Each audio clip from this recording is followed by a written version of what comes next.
G'day viewers, and welcome to a quick top tip from me, Alex from Alex Does DIY. I'm out in the bush again, having a camp, solo camping. Going to be sleeping under the tarp tonight, sleeping on the ground. As you can see here, I've prepared my space, kind of pretty much swept it of most of the leaves and all that sort of stuff. We've made sure that there's nothing going to poke me during the night. So I'm about to set up my shelter and my sleeping arrangements. Now, often when I tell people that I like to come out in the bush, environments like this, and sleep on the ground, you know what the first question people often say is? But aren't you scared of all the poisonous and venomous creatures? The spiders, the funnel webs, the ants, the scorpions, the snakes? All those things could kill you.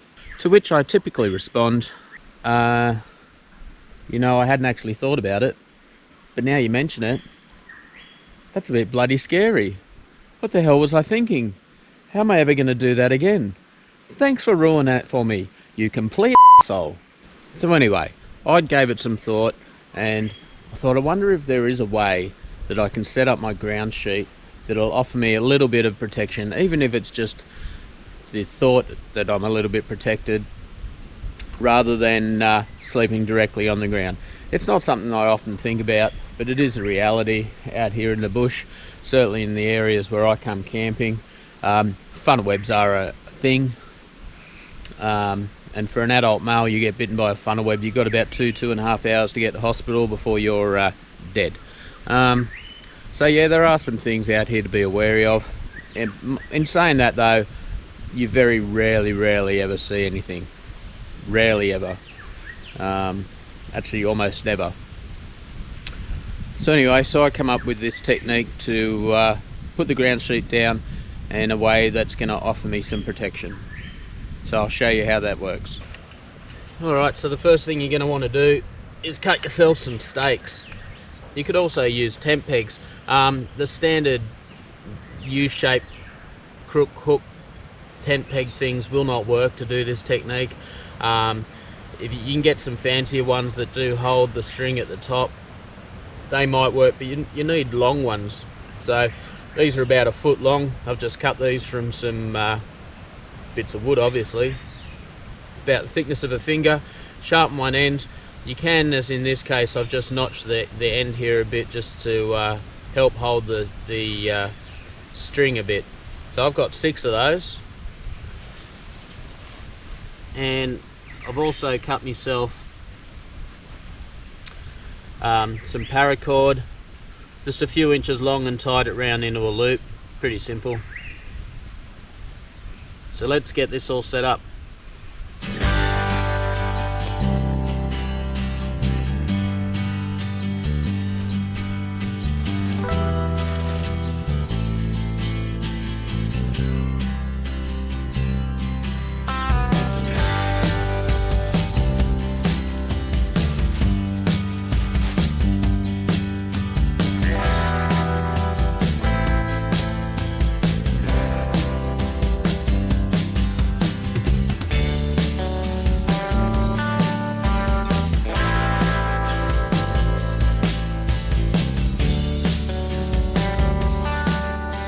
Rightio, so obviously start by picking your area.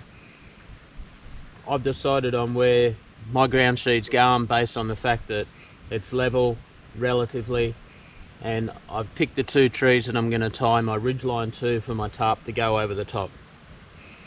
So now let's get this stake down in a way that's going to offer me protection. So and if your tarp's like mine, in this case, turns out I've only got 4 eyelets. I thought I had 6, but that's alright. So I only need 4 stakes, that's alright, not the 6, but if you've got an eyelet in the middle on either side, then you'll need obviously the 6 stakes.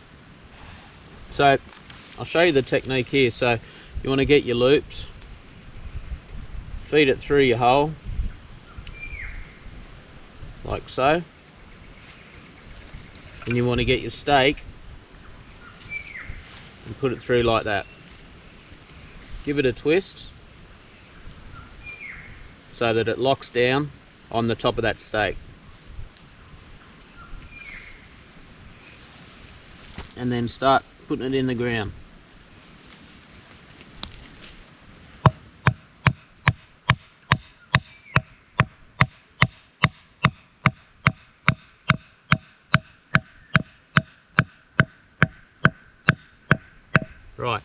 Now what's important with this technique is that you don't go all the way down.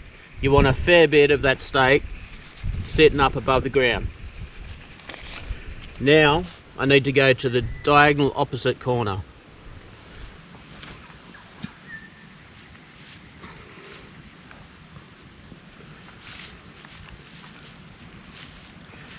So once again, put your loop through and then put your stake in and give it a twist, like so. Now, what we have to do now is pull this tight against the one on the other side.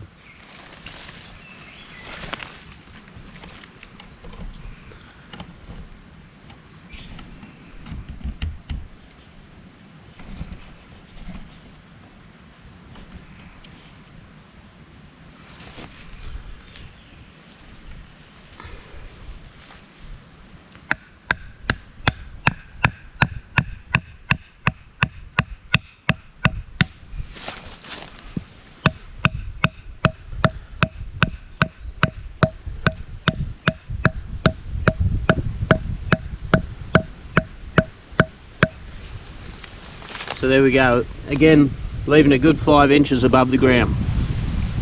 Now let's do the other corners exactly the same way.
Alright, so there we have it. So our ground sheet is now completely laid out, and you'll see that there's a good few inches there between the tarp and the ground. Now obviously it's not going to hold you up off the ground, okay, and it's not intended to. As soon as you put anything on that, any weight, you hit the ground immediately, okay, which is fine. That's what you want. However, the idea with this layout is that because you've got space here between your tarp and the ground, any creepy crawlies that come along here, spider or anything else, okay, crawling along, he's going to want to go under. He's not going to want to go up over the top.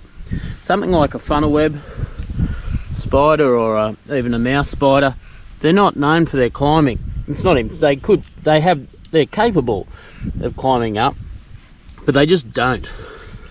So they're going to come along here. So in funnel web season, for example, the males will be out at night time looking for a female. That's where you get your problems. So they'll come along here, and they're not going to climb up here. They're not going to, there's no way, they don't jump, okay? They're going to go under and then go on their way. You'll lay on here and you'll see the edge of your tarp is suspended up like that. Sure, there's also a chance that things like ants or something else might crawl along here or crawl up here. If you really want to be pedantic, you could run a ring of Vaseline, a petroleum jelly around there, and creepy crawlies won't climb up that either. So there. So look, the system obviously isn't foolproof. I mean, snake comes along and you're all right, but yeah, there we go. That's just to give you a little bit of added protection against some creepy crawlies, the spiders, the ants, scorpions, centipedes, and the endless list of things are out here ready to kill you. I'll go ahead now and set up the rest of my tarp.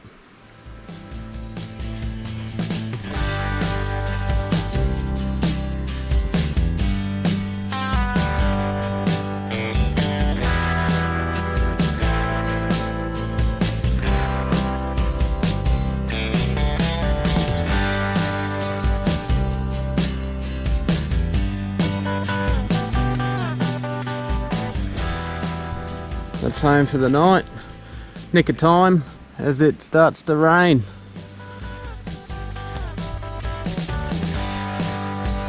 Ribs have come along alright.